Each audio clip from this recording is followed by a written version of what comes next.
আধুনিক মর্গের অভাবে পাবনায় মৃতদেহ নিয়ে বিপাকে পড়ছেন স্বজনরা। ২০২২ সালে ২৫০ শয্যার পাবনা জেনারেল হাসপাতালে প্রায় ২.৫ কোটি টাকা ব্যয়ে আধুনিক মর্গ প্রকল্পের কাজ ৮০% শেষ হলেও মামলার জটিলতায় প্রায় ৩ বছর বন্ধ রয়েছে কাজ। ফলে অস্বাভাবিক মৃত্যুতে নিহতের মরদেহ নিয়ে স্বজনরা শিকার হচ্ছেন নির্মম ও অমানবিক পরিস্থিতির। মুস্তাফিজুর রহমানের তথ্য ও ছবিতে প্রতিবেদন। এভাবেই বিলাপ করছেন স্বজনরা। পাবনা জেনারেল হাসপাতালে মর্গ নেই বলে পচনের উপক্রম হচ্ছে তাদের স্বজনদের মরদেহ।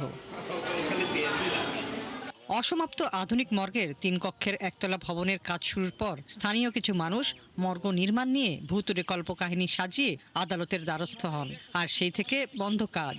চালু হলে তো ভালো হয়, ব্যবস্থা থাকবে, ফ্রিজিং ব্যবস্থা থাকবে। এমনও লাশ আছে ওয়ারিশ বেওয়ারিশ যে 5 দিন পরেও থাকতেছে।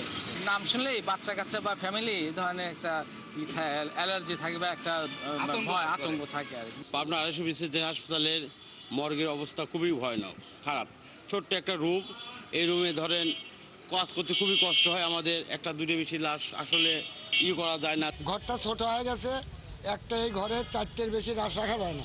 এখন যদি আরেকটা রাশ আসে তাহলে আর আমি এই রাশটা এই ঘরের মধ্যে ঢোকাইতে পারবো না। মানবিক এই সংকট কাটাতে ২০২২ সালের ফেব্রুয়ারিতে পাবনা ২৫০ শয্যার জেনারেল হাসপাতাল চত্বরে প্রায় ২.৫ কোটি টাকা ব্যয়ে শুরু হয় আধুনিক মর্গ নির্মাণের কাজ।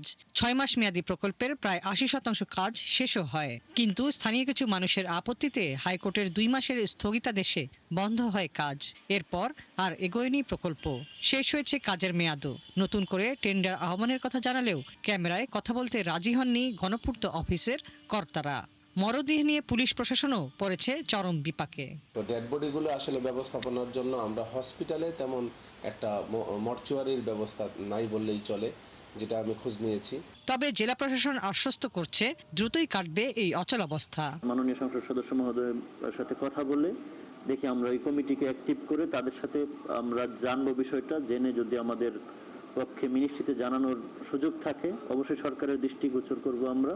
মামলার জটিলতা কাটিয়ে শিগগিরই তৈরি হবে আধুনিক মর্গ, ঘুচবে মৃতদেহ নিয়ে স্বজনদের অমানবিক ভোগান্তি, এমনটাই প্রত্যাশা পাবনাবাসীর।